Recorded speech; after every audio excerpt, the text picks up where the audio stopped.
Welcome back to the paddock here at Yonkers, everyone. Frank Drucker, glad to be with you. The Friday before our latest Sunday edition of the French simulcast races. Again, we have 7 to 10 horse fields on the trot at the 1 1/4. The gentleman to my right is a gentleman that we don't see nearly often enough, but when we see him, he comes with purpose. Matt Kakaley stops by. First of all, thanks much. Thank you.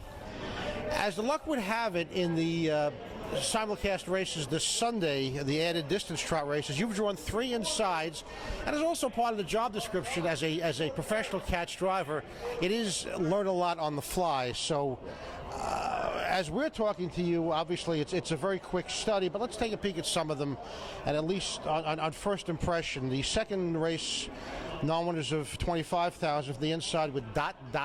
dash. Yeah, it looks like he's been racing really good in Philly. He's up in class for this race, but he's been racing good. He's been trotting home good, and he's got the rail, so he's going to be close. And we'll just work hopefully some magic. As part of the job description, not only do you have to learn about a horse, you have to learn about one and whether or not he or she can go the extra quarter mile.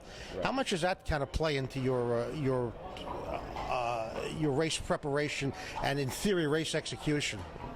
Obviously I won't know if this horse can handle it or not, so I just don't want to burn him up early. You just kind of go by what the horse looks like, what the trainer tells you.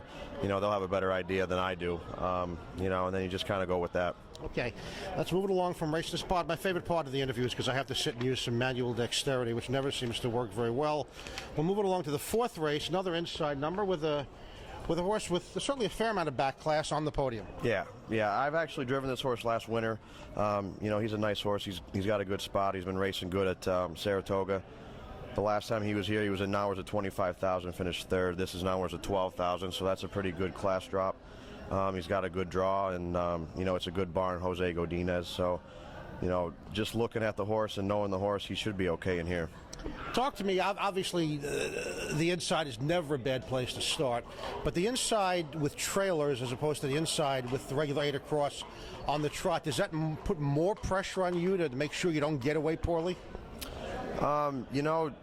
With the 2 trailers, it kind of makes sure that you have to push enough so the 10 horse doesn't somehow get around you, or leaves enough to get you locked in.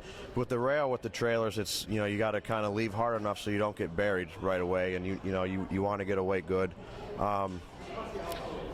It's definitely a challenge for sure. That's the best way I can put it. Okay, off the drop, it is on the podium in the 4th race. There we go. 5th race. The Soul Train, another Jose Godinez, another inside draw. I don't know anything about this one, but he looks like he's on the class drop. He raced really good 2 starts ago, hours at 12,000. This is hours at 12,000 again. He went right down the road that week, trot 55, got beat, a length, but it looked like he went a really good mile. Just a quick glance at the program, it doesn't look like there's a lot in here. A lot of early speed, so he's going to be forwardly placed, and if he goes back to that mile 2 weeks ago, he should be really good in here. Class obviously is never a bad thing. A class drop is always appreciated. Mm-hmm. Again, class drop flat mile, class drop 1 1/4. Any difference from your way of thinking? He did go the 1 1/4 last week, and it didn't look like he trotted home that well. So maybe the extra quarter kind of hurts him a little bit. Maybe we'll just instead of rocking him down the road, maybe we'll save him a little bit.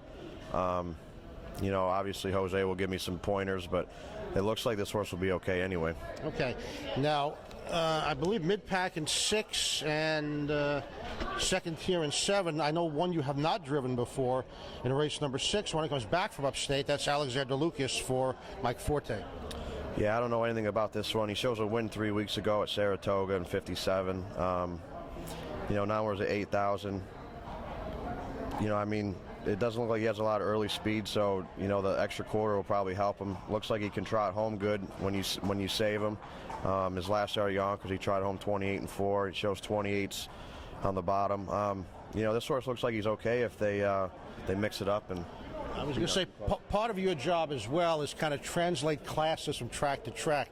You mentioned this one coming back from Saratoga. You have those coming back from Pocono or Philly, or now that the Meadowlands is opening there.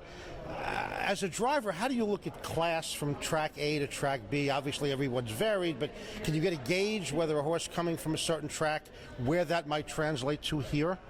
You can, you can't really go by speed, that's for sure. If a horse shows a big mile at Pocono and a non-winner's of 5,000, that doesn't translate to them being able to beat a non-winner's of 12,000 here. So you got to kind of look at the classes, and if they show winners over at Pocono or Philly and they're coming here and they're non-winners at 18,000, that's a big drop. You got to give them respect, even if their form isn't that good.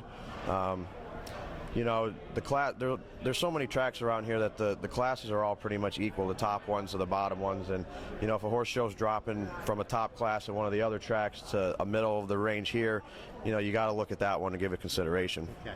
I'd be remiss if I didn't ask you about the one that, at least at the outset, you're in the back of the bus. 6 backs for Gary Messenger, another one I don't believe you've driven before. This is in the 7th race. Yeah, I don't know anything about this one. 10 holes a tough spot, but he's now wears a 6,000, so with the class drop, he shows 8,000. He shows a lot of speed the last 2 starts. Obviously, we're going to be in a tough spot to have him on the lead from the 10 hole, but he shows some good miles at Pocono closing, so it looks like he can race either way. All right, fair enough, Matt Kakaley. Appreciate you joining us, and come back more often, would you? Yeah, definitely. Okay, we're coming back.